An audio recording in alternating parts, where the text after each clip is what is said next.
we're going to talk about remediation. We want to make all of the visibility, whether it's things like cross-account, privilege escalation, over-permissioning, inactivity, right? What can I do about some of those over-permissioned state of the identities in my environment? So within the CloudKnox console, we have what we refer to as the JEP controller, the just enough privilege controller. This is where we can perform some of our remediation functions. One thing I always want to emphasize is most of these capabilities, all of these capabilities, are available via API. And we'll talk about how to operationalize these, how to ingest this data downstream, and I'll make reference to that as well.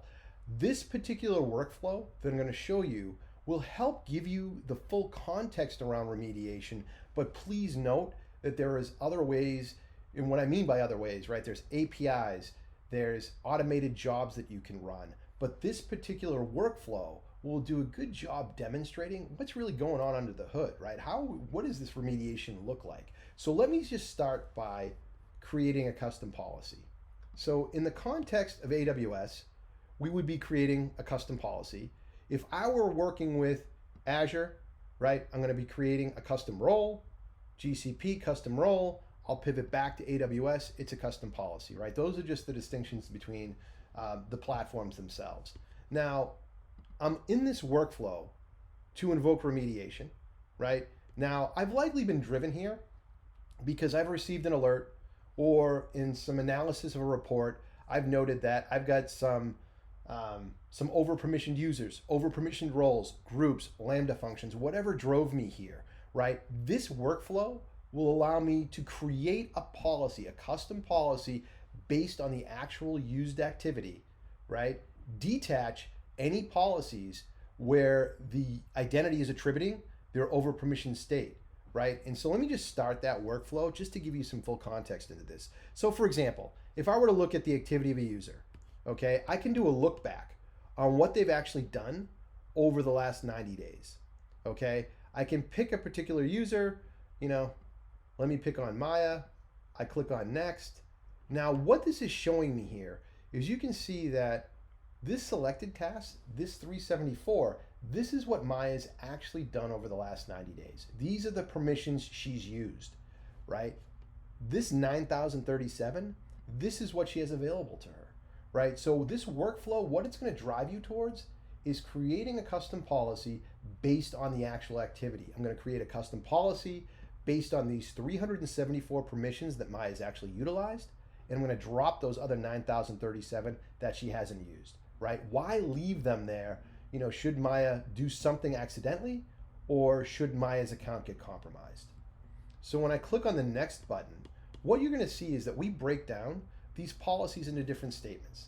Okay, so in the context of AWS, these are all in a JSON format, the different statements, but you can easily modify these policies, refine them even further, right? In its current state, this is the activity-based policy, but if I want to take, for example, I want to look at S3 write actions and I want to take away or add some additional permissions to this custom policy, I can do this. But in its current state, this is my right-sized policy, my least privileged policy that's based on the activity. Okay, so when I click on next, the system's going to produce the JSON. Okay, this is the actual AWS policy format that I can copy and paste this directly into my AWS environment. I can also take this policy and commit it directly to the AWS account. It's just a matter of what permissions do you want to give that Sentry controller that we spoke about earlier in the presentation. Some organizations will start by just taking the JSON, that least privilege policy we created. They'll apply the policy into the environment directly. They'll attach the policy themselves. In certain cases, and even over time, a lot of environments will then go to the next step where they'll let CloudKnox commit the policy into their environment, detach the current policies where they're attributing those over-permissioned states, and attach this right-sized custom policy that we created. Okay, now again, just to emphasize, this workflow is one way to do this. There's other, you can do this via API.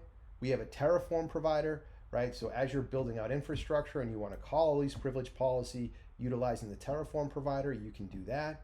We have other automated jobs. Those other automated jobs are on-demand or semi-autonomous, autonomous rules-based remediation, right? So you decide, look, I want you every week to go out and look for inactive roles, over-permissioned roles, deactivated access keys, right? All the different rules. And what we'll do is we'll send you a digest and a summary of what we find. And you can go ahead and choose to invoke those automated rules. Again, they can run either on demand, we'll generate the recommendations, we'll generate them on a specific set of time, and you just choose, pick and choose. We'll come back with an interactive digest, and you decide what you want to invoke, and we'll go out and we'll just do it automatically. Again, it's just all dependent on how you permission that Sentry controller that sits in your environment today.